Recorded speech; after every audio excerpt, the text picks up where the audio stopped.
picture of a kid affected with measles. Here's a picture of a happy and healthy kid. The measles is a serious disease and causes skin rash, fever, and a dry cough. The choice is yours, whether you want your children to be healthy or do you want your children to be sick in the future. Today I'm going to explain why you should get your children vaccinated. There's a lot of information on vaccination, but I'm going to narrow it down to the benefits, the safety, community benefits, as well as debunking some common misconceptions. By vaccinating your children, you can help prevent serious diseases. The U.S. Centers for Disease Control and Prevention, otherwise known as the CDC, recommends that you vaccinate your kids when they're most vulnerable at a young age.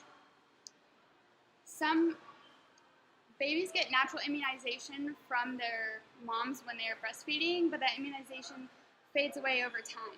Even then, babies don't carry the antibodies that it takes to fight off big diseases like whooping cough, polio, measles, etc.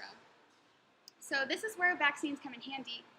Vaccines contain a weakened or dead version of the germs that cause the disease, and the vaccine introduces the germs to the body, and the body naturally creates a defense system, and then when it's exposed to the germs again, the immune system can fight back.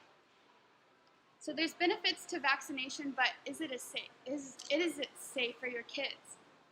I understand that not everyone is a doctor, and it can sometimes be hard to trust that vaccines are safe.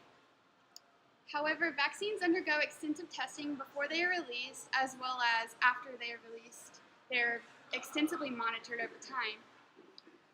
Vaccines used to not be regulated whatsoever, but recently, under the United States Public Service Act of 1944, the federal government began to regulate these things, and you had to have a license for biological products, including vaccines. Vaccine development and testing undergo a standard of steps similar to what you see in common products that we take day to day.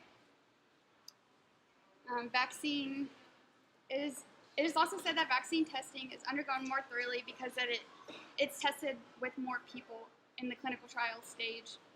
A 2018 article from the College of Physicians of Philadelphia claims that post-licensure monitoring of vaccine is closely examined by the CDC as well as the FDA.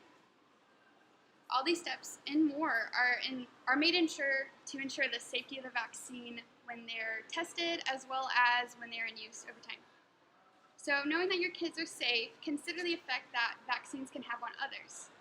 So vaccines are not only positive for your children, they help them, but they also help the community as well.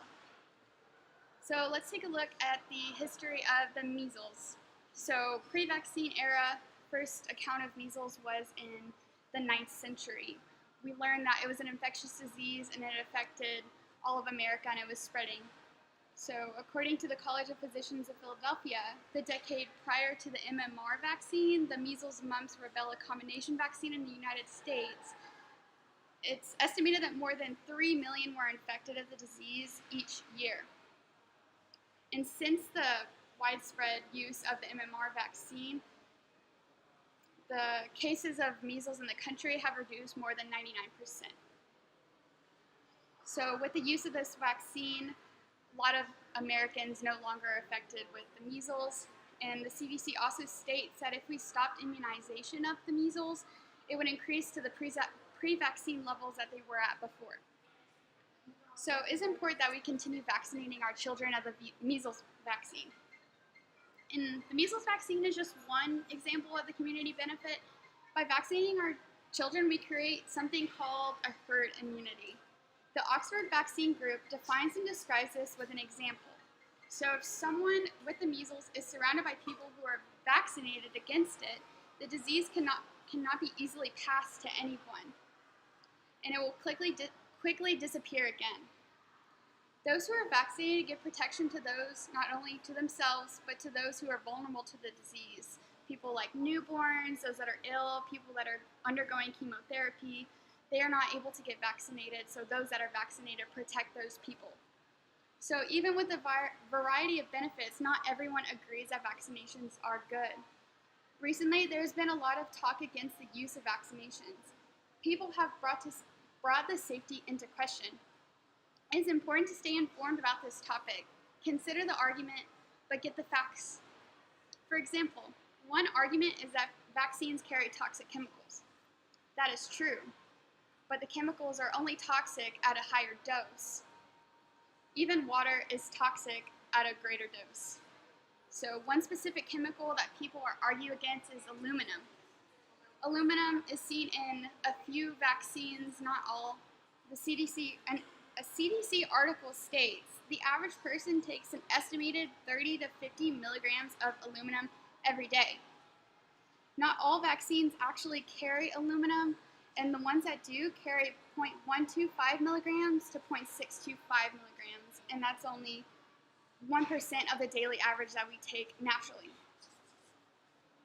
So I've now given you an insight into the benefits of vaccines, their safety, community benefits, as well as debunking some of the common misconceptions about them. With this newfound knowledge, I know that you will consider keeping your child up to date on their vaccinations and keep them healthy and happy.